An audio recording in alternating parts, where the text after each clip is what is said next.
Hey everyone, I'm finally back with a new crap digging investigations episode and we'll be looking at some more CDI crap. I mean games. Let's talk pinball, shall we? I love pinball. It's a fun pastime for sure, and it's a shame that real pinball games are of a dying breed lately. As video games, they can be fun too though. Especially back in the early 90s when Pinball Dreams came out, I got pretty hooked on pinball games. Not long after those big Amiga pinball games hit the scene, my uncle picked up a CDI with a couple of pinball. Being an advanced console and having a pinball game on it must be great, right? So I went over to check it out and, well, let's just say he saved me some money. Unfortunately, pinball turned out to be another crap disc from Capdisc. You know, the same guys who brought us that masterpiece that was a phaser I reviewed earlier. Oh, the pain.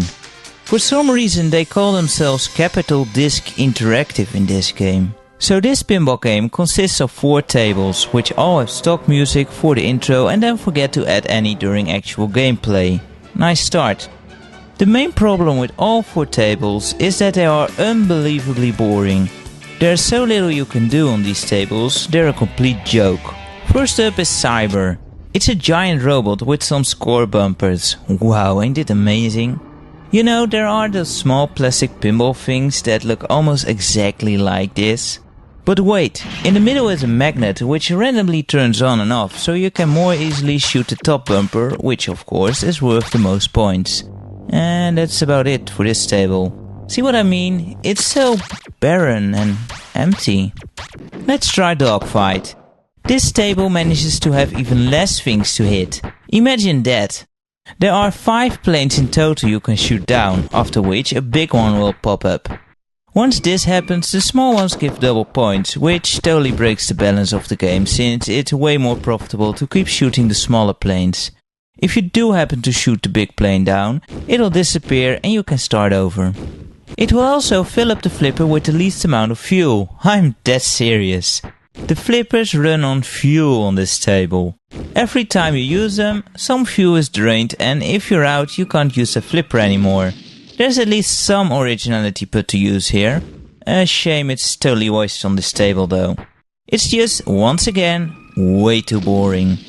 Then we have the third table, which is probably the best one since it has a chick in a bathing suit on the scoreboard. Ooh yeah. No, don't go to that table. Oh, now I need to play this table again before I can see the nice looking lady again. The table itself isn't as good as the scoring board, which is an achievement on its own really. This table has a couple of more things to hit though, but it's still very basic. The main objective here is to hit all the balls at the top and spell out Spring Break and then go into the restaurant for some nice pointage. The table has some very obnoxious sounds which keep repeating, at least as long as you're hitting objects. Letting the ball go on the other hand enables you to go back to the scoreboard. So I guess the score balance in this game is screwed up too, since you get the best prize by letting your balls go. Let's move on to the final table, Meltdown. This one is probably the best one for real. Apart from an awful selection in background color, it's actually resembling an actual pinball table. It's still a bit basic, but has multiple playing fields and a main objective to keep you busy.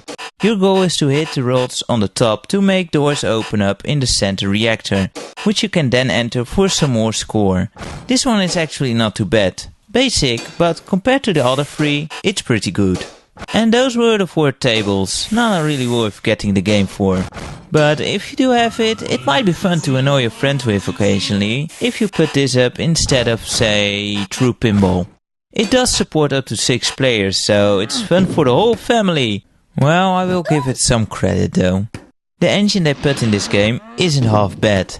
It's mostly the table layouts that totally ruin this game. The ball physics and speed are pretty good, and when you shoot the ball you feel in control and can aim it pretty well. The scrolling of the screen is also very fluid.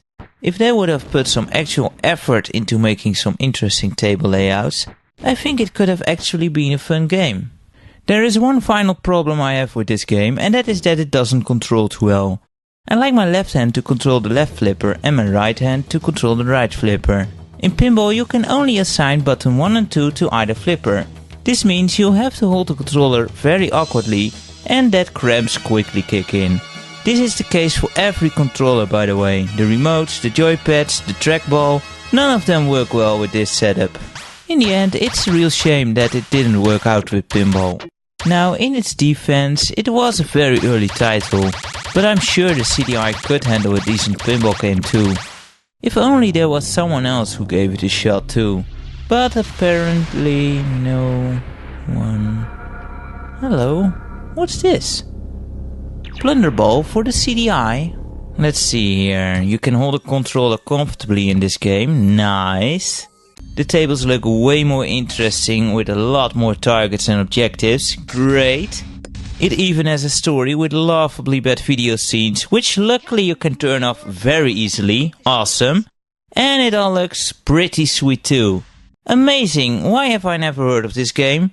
Ah, of course. Leave it to good old Philips to scrap an actually good concept. You know what's funny? This was developed not too long after pinball. CDI wasn't even fully dead yet. Although it was starting to look rather gloomy, especially in the US by 1994.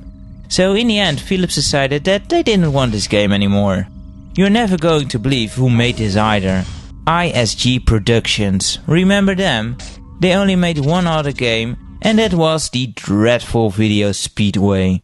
Ironic that the only game they put out is pure garbage, while the other game that remained a prototype is actually pretty decent. Luckily, some people are out there hunting down prototypes and bringing it to the public, enabling us to play this lost game since 2002. I'm not sure if it's still actually being sold though. Anyway, it's an interesting take on pinball and plays fairly well, but it does have its fair share of problems. For starters, it plays alright, but you'll miss some control. It's hard to aim for specific targets and you'll often go places you don't want to go. Overall the physics work well though, just not as tight as in other games in the genre, and there is a lot of random crap on the screen that can deflect your ball all over the place. There's also the story, which I will not go into since it's more plot holes than substance, but everything you do in the game starts up an FFV sequence. These are supposed to give you hints, but usually they just make giant WTF letters appear above your head. The scenes can be turned off, but that only makes the lack of music all the more clear. There's just some ambient space sounds which are pretty boring. Besides, you do want to watch these videos because they make for some great entertainment. They are so cheap and badly acted, you often can't help but smile. It's supposed to be a space opera, but Star Wars it is not. As you start on the first table, you actually follow a story and can progress through 2 more tables to finally save the most self-centered princess ever. It can be pretty tough to get to the later tables because of how hard it is to get the ball to go where you want it to go. And the later tables have the guts to send you back at times too. Luckily that doesn't happen too often, but if it does then wow is that annoying. Luckily there is a save feature though. Yeah, a save feature in a pinball game. It totally ruins any competitive play you intended for. As saving your game does not only save your progress on the table, but also your score, making the whole score table a joke. It's almost like using save states for crying out loud. But really, this game isn't too good with friends anyway. Up to 4 players can play, but man would that be boring. Extra balls are obtained very easily, as are other protective measures to keep the ball into play. A single game with 5 balls can easily take up to an hour in this game, which is alright for an adventure game, but it's way too long for a pinball game. Especially when half the time you're desperately trying to hit that one target. Come on, get up there. Yeah, now no, you bastard! All in all, this is actually a fun game and well worth to check it out. It also shows that a fun pinball game was possible on the CDI. Well guys, that's all for my pinball coverage on CDI. I hope you enjoyed it and as always, please let me know what you think. I'm curious to what your experiences are with these games or your thoughts in general. Thank you very much for watching again. Until next time, take care.